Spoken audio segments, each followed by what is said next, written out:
Welcome. My name is Len Lane, and I am the founder and president of Brokers for Life, Inc., and we are Dominion Lending Centers in Western Canada. The topic of our podcast will be about what we consider to be real-life mortgage solutions. Welcome back. If you're listening to this today on the day it's been released, it should be December 10th, 2024. We will be taking a short break over the Christmas season, as the next podcast would have come out on Christmas Eve. So you will hear back from us on January 7th with a new set of podcasts for you to enjoy. Have a great Christmas season, and we will talk to you in 2025. Today, we're going to talk about a hot subject within the mortgage industry. The letters AML have been tattooed on the back of our hands for the last 6 or 7 weeks. Anti-money laundering, not new to the banking system, but in the recent few months, it has become something of importance within the mortgage industry. And today we're going to talk to Dave Teixeira, Executive Vice President, Operations for DLC Group. You don't know who DLC Group is after the 17 podcast. That is Lending Group. So, David, welcome. Yeah, well, thanks, Len. And it's great to be here, and it's great to be able to chat now that we're a little bit on the other side of the AML regulations now coming into play. I think people are now a bit of a sigh of relief that they've gone through that first little bit, and but always interested to share more about the experience and to see what sort of questions might still be out there. Right, exactly. And like I kind of said, it's like AML is not new. Anti-money laundering has been around for a long time, especially on the banking side. Financial planners, actually, it looks like it was enacted in 2006, and FINTRAC itself has been around for over 25 years. So why do you think that it's now become the mortgage industry's turn to be involved in this? I think they've realized, I think governments have realized over the last, say, 15 years or so, the key role that mortgage brokers play in Canadians' lives. And I think that's a positive. You know, we've come from being this kind of fringe utility, you know, it's nice to have perhaps, but it's kind of weird, to now being, you know, the choice for people to make really good decisions. And we can help Canadians get into the house of their dreams. And so I think what's happened is over the last while, regulators and organizations, regulators like FINTRAC has said, wait a second, this other group is playing a role here. Why are they not part of it? So I think it's part of becoming a more professional organization. And at DLCG, we've often welcomed these sort of regulations because it shows that we're now being taken seriously. And as you pointed out so wisely, these regulations have been part of various industries for years, everything from casinos and gambling to wealth management to legal professions, real estate. So it's just kind of our turn. And at the end of the day, I think these are going to be really simple regulations to follow. It might be a little more difficult to have a process in place unless you have a good technology solution. But it's a bit of a curse. They now see us as professional, which means they're going to regulate us a little more differently and a little more stringently. Right, and that's definitely part of it. I think the Cullen report, of course, a couple of years ago, came out in British Columbia and highlighted a lot of spots. Do you think that was much of a catalyst to point out the mortgage brokering side of it? I think it was independent of what FINTRAC was doing. FINTRAC, the Cullen report came out, I believe it was like late 22 or mid 22. And in early 2023, FINTRAC announced they were going to do something in the mortgage industry. Then in September of 2023, they said on October 11, 24, various regulations are coming in, and they laid them all out. And I think this is an industry we might have been slow to adopt. I know I was slow, and DLCG were slow to understand the importance. We kind of thought, oh, this is just enhanced ID verification, not a big deal. And quickly we learned it's a much bigger deal. So I think the Cullen report in British Columbia, and if anyone out there hasn't read it, it's a lovely 1,800-page breezy read. But they are looking at saving, preserving the housing markets and making sure that criminal activity is not part of it, and part of that being anti-money or money laundering, which was apparently a fairly big problem here in British Columbia. I'm not so sure how big it was, but it was enough to merit an 1,800-page report. And to that end, I think we're going to see government and even perhaps provincial regulators get more involved. So on August 8th of this year, BCFSA, the regulator in British Columbia, sent out a kind of a scary email to agents and said, we're going to be performing desk audits to ensure that you are going to be compliant for FinTrack. So 2 months before the regulations came in, here's an unrelated, or at least an adjacently related organization saying they want to ensure that FinTrack regulations are being met. So if I had my crystal ball out, I'd say that we're going to see more of a focus on AML from the regulators as well as FinTrack. So stay tuned for that. That's just my somewhat educated guess. In our own process of setting everybody up, and we were up and running on the 11th, on the 10th, actually. Couldn't push the button until the 11th, but it was, it's an eye opener, I think, for a lot of people, because we see transactions. And of course, for years, we've had to identify anything over a couple $1,000s. Actually, there's no minimum on that, but majority was around 2,000 was kind of the buffer. Where did that money come from?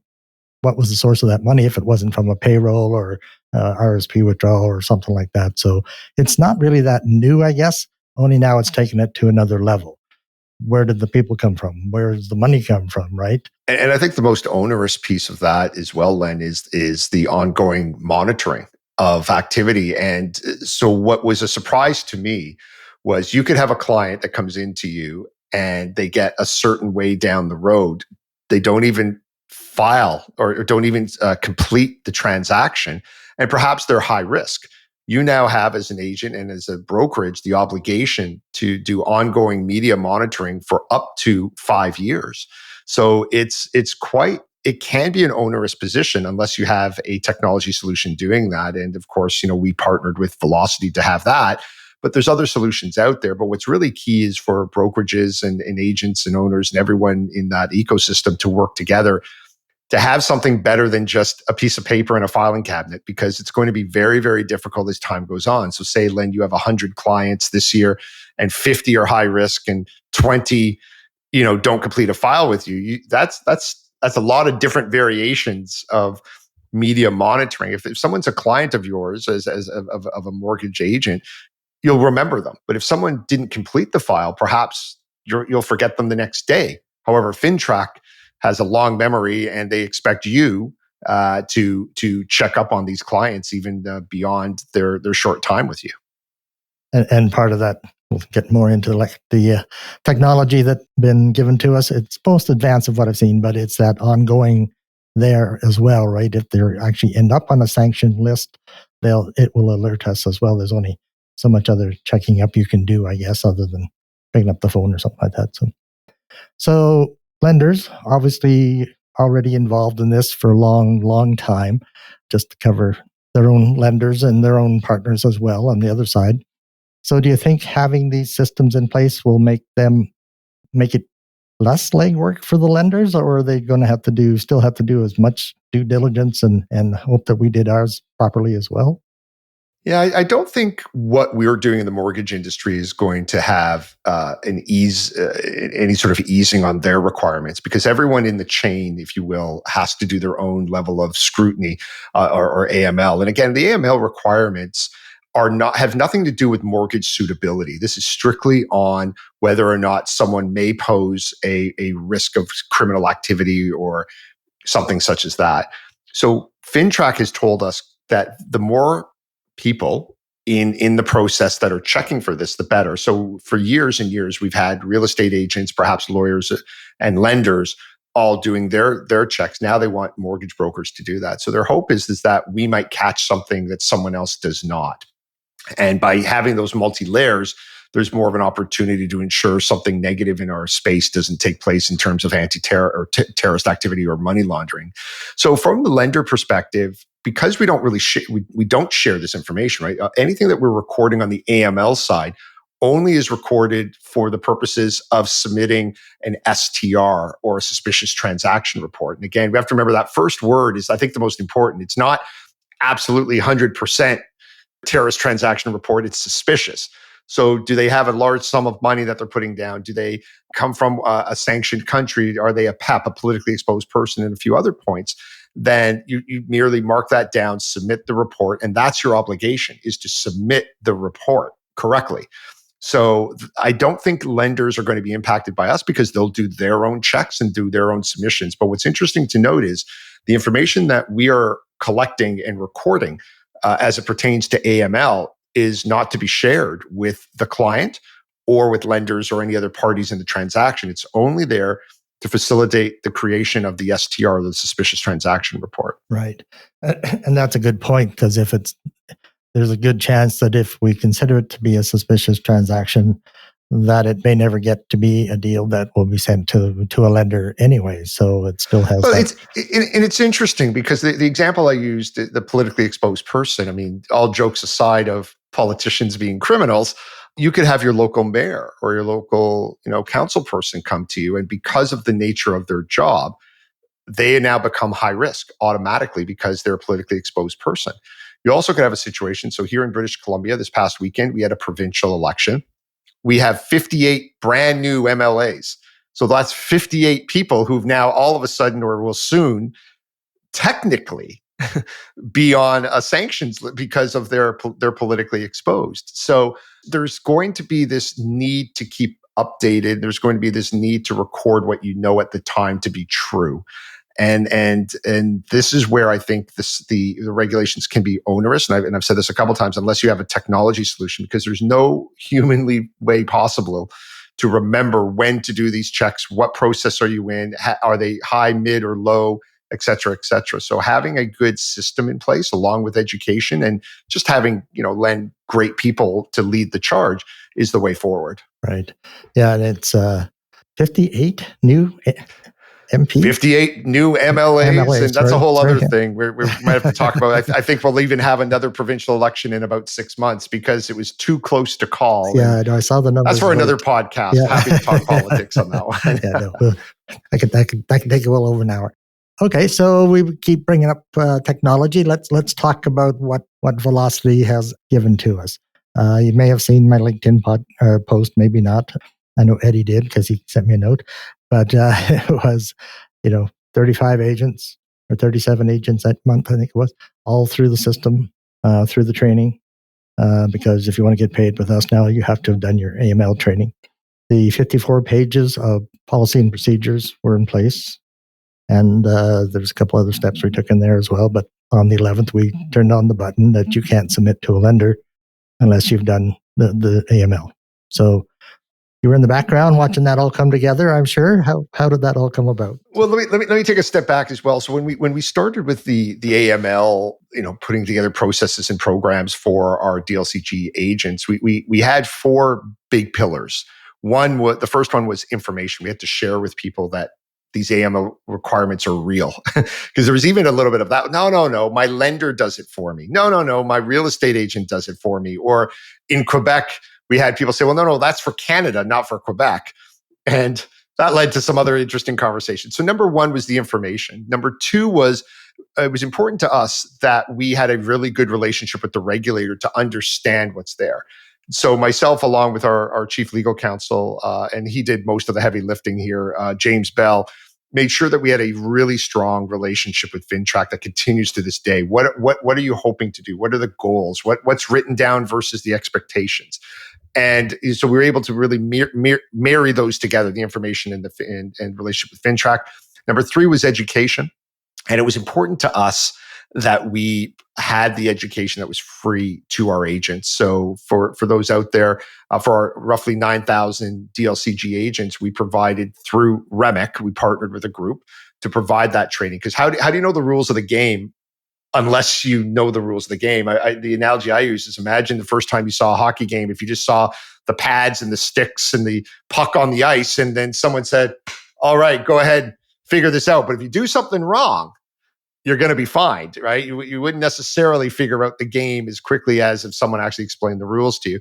And then the last piece was technology, because once you saw how big this can get, enhanced ID verification is one piece of it, but risk rating and keeping notes, filling out an STR or a suspicious transaction report, and then doing ongoing monitoring. How do you do that? So Velocity was easy to come forward to because, obviously DLCG owns Velocity, so we could be nimble and create a really great experience. And plus, it just integrates well within the mortgage origination process. So I think what's really special with the AML not requirements, but the technology from Velocity is it has all the tools that an agent would need to be successful, and then also a larger piece for owners to monitor. And as you even said, there's a kind of a switch there where you can say, everyone must must use Velocity or must make sure that they complete a certain amount or all of the AML requirements in order to submit. So there's the tools there to be successful. And without these, again, I have no idea how an agent can,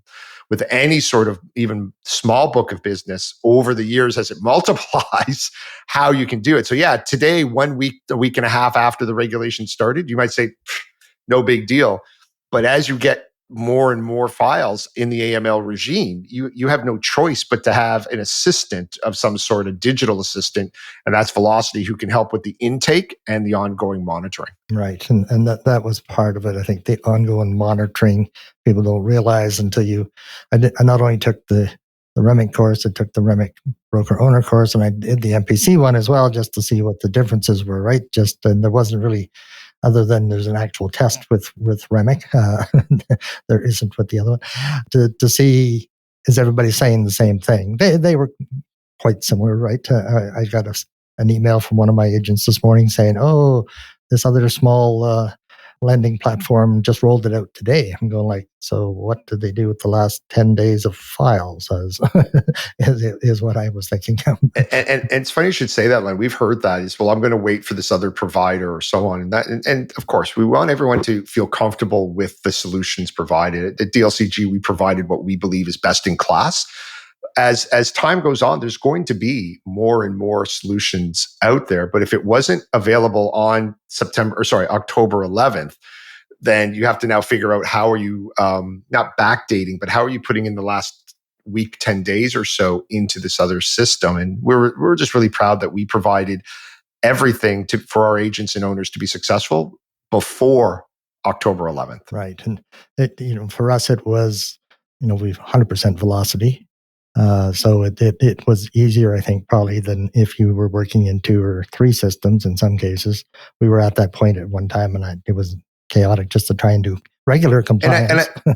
And I think that's going to be the norm, Len. Is that as time goes on, I mean, it's there's a suggestion that anyone should choose whatever systems they want, and I think that's important to a degree, except when there is harsh repercussions that come down on the franchise owner, the broker of record. And, to have multiple systems of where the intake and the outputs are similar yet different, how does one monitor that? And again, how do you look at the overall growth or the overall health, I should say, of your office? And that's what Velocity can provide, is that sort of owner overview to see what's actually going on in your own franchise, in your own office. So I think the notion of anyone choose anything they want is a little bit outdated, but I do believe there should be ongoing evaluations. And even though I'm, of course, in the camp of Velocity and DLCG, I have no problem looking at with a critical eye as time goes on. Is Velocity providing the best in class solutions and the best results for our agents?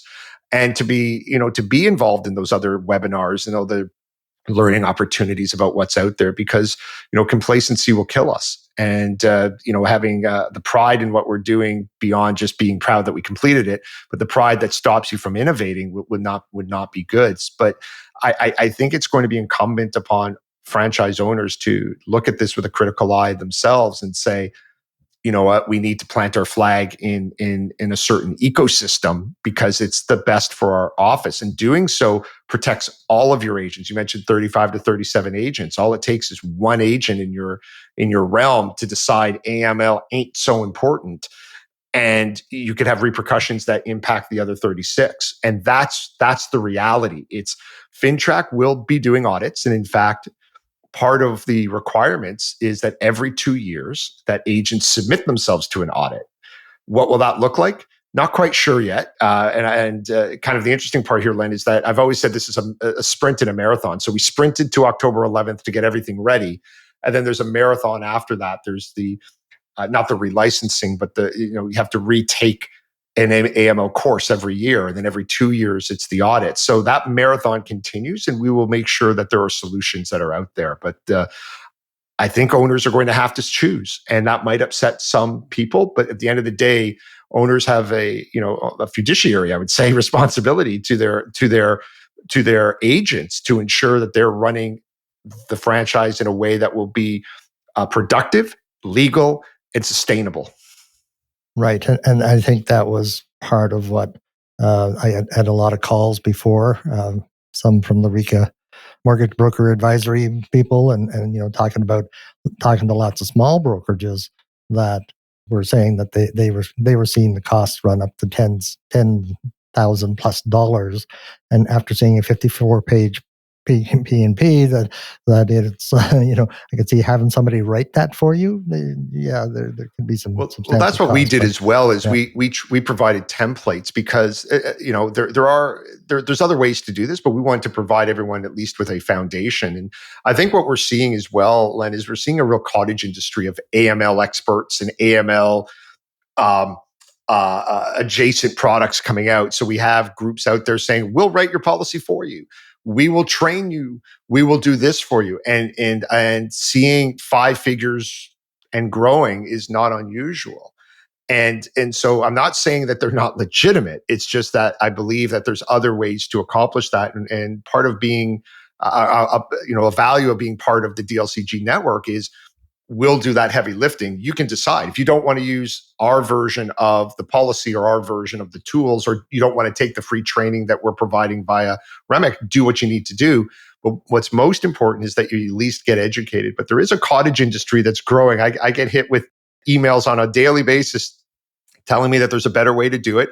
I look into them, and I feel pretty good that we can put our documents, our training, our philosophies on how we're doing this against anything out there. So I'd recommend to anyone that's listening is check in with your network, check in with your franchise owner to see what's there. Don't just jump to paying for this because it might feel like it's the easy way out. Oh, I just have to write a check and I get everything. There might be other solutions that are less costly. It might take a little more time because you have to be a little more involved, but I think you'll be a better agent or owner for doing that research yourself. Yeah, and I've seen them all come. I've had phone calls, I've had emails, and my response is, "Oh, thanks for your offer. We're part of the DLC group. We're okay. We have everything already done." End of conversation usually. Yeah, good to hear. Yeah, well, what I'm going to tell him, I'm not going to waste his time or mine, right? So, over the last year or so, I guess maybe more, I keep hearing about a Velocity certified application. Or submission, I guess, if you want, on the other side of that. This obviously ties into it as well. Is that something that's in the near future or down the road? Yeah, and I can't speak too authoritatively on that because I'm not from Newton, but certainly what we are trying to do are a number of things that will make the whole mortgage origination experience smoother.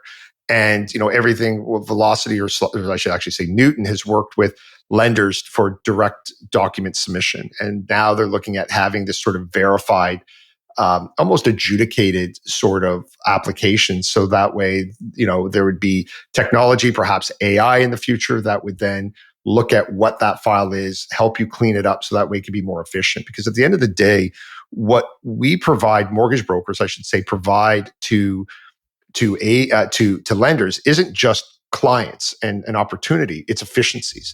And there's an expectation from our lenders that we're going to do more and better on our applications that we are submitting. So having a verified process through Velocity is what they're working on.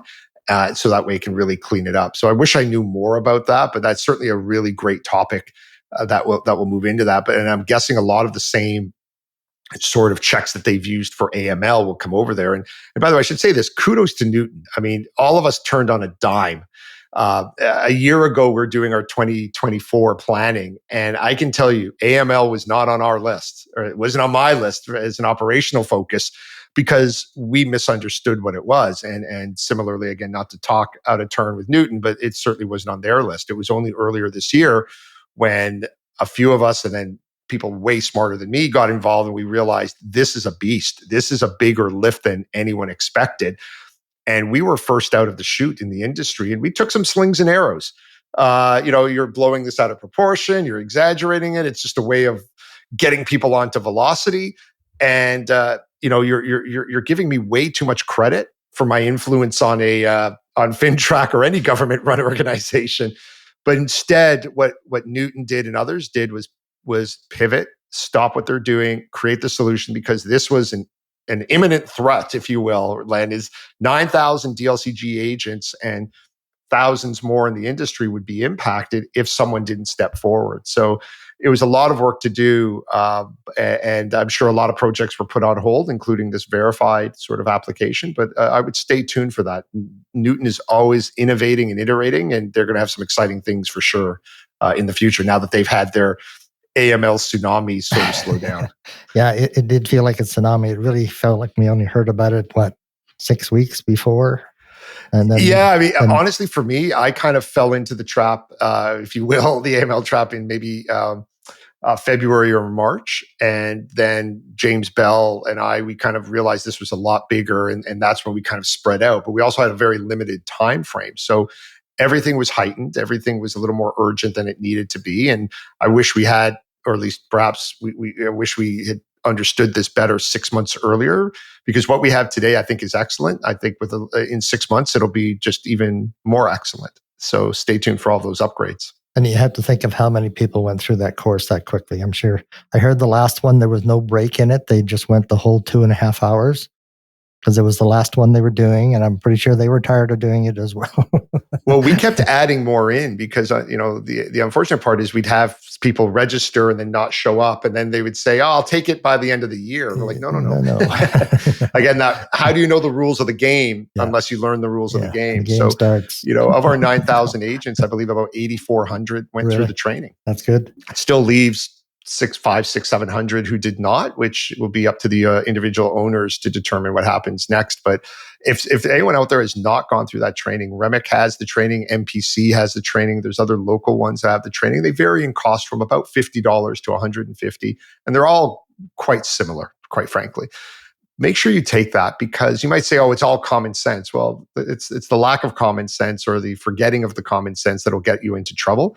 And there are some nuances there. And I can tell you, the ongoing monitoring is the one that catches most people off guard. They go, wait a second. So even if I don't complete the file with the client, I may have to monitor them annually up to 5 years? Yes, you may.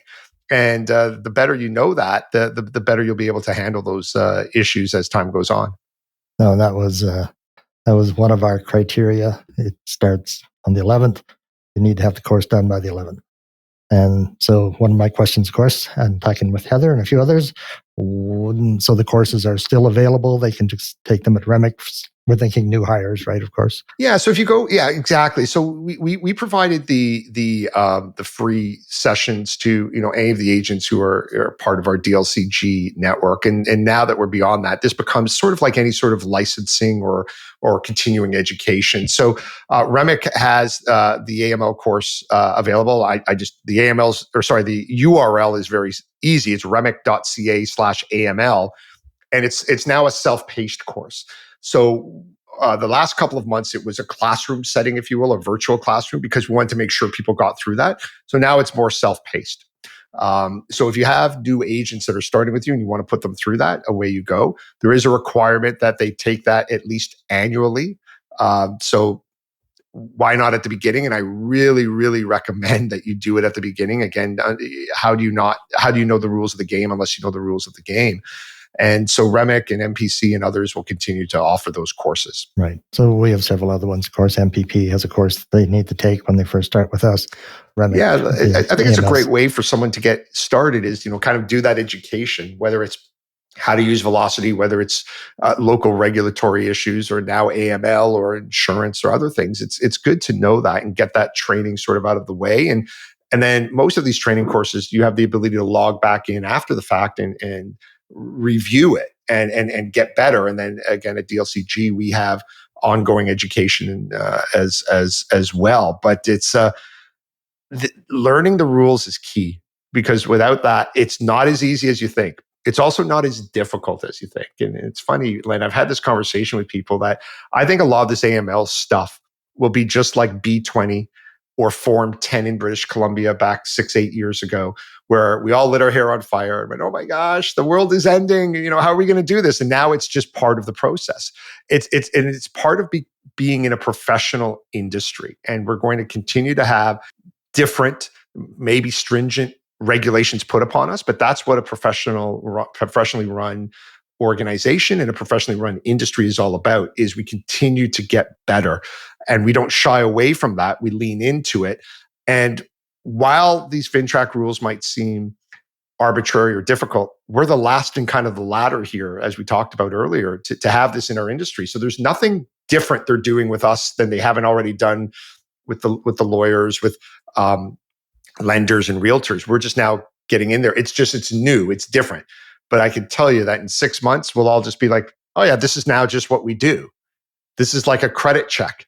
This is like everything else. We're just doing it differently. And as long as you have a process, and I know I'm repeating myself, but as long as you have a technology process, this will be easy. But if you have spreadsheets and a filing cabinet as your only resource, then yeah, this will be incredibly onerous, and you may find yourself offside. Yeah, exactly.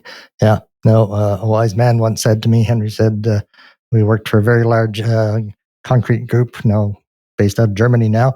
He basically said to me, if things stop changing, start worrying, because something bad's coming down the line. Absolutely.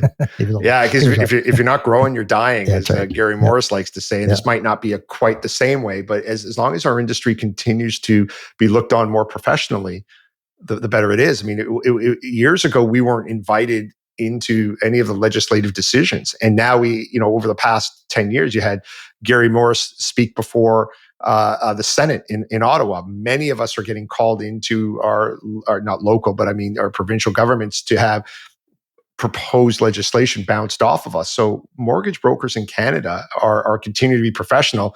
And we caught the attention of FINTRAC. And they said, hey, wait a second. If these guys are doing 40% of all mortgages in Canada, maybe they should be part of this solution as well. And that's why we did not take an anti-money laundering stance. we said to FINTRAC, bring it on. Let's see what this is about. Yeah. And as we checked with our other kind of partners in the industry, being realtors and lenders, we found that this was kind of the same sort of thing. And while there'll be growing pains over the next 6 months, 12 months, it'll all just be gravity and oxygen. It's just there. It's just part of our process. Exactly. Yeah, I don't think, like you said, that just becomes the norm. And just like everything else that's happened in the last 18 years of me in this industry, there's always been a change of some kind, right? So anyways, David, I appreciate your time. I know you're a busy man. So I thank you very much for taking some time out of your day to talk to us about the AML. Well, I think I live, breathe, dream AML. One day I won't, but it's a good topic to talk about. And thanks for putting this together, and thanks for having me on, Len. Appreciate your time as well. Absolutely. Have a great day. Thanks for listening today. I hope you found the information that we provided to be useful in your mortgage journey. And remember, you can always find our associates at www.brokersforlife.ca/associates. Have a great day.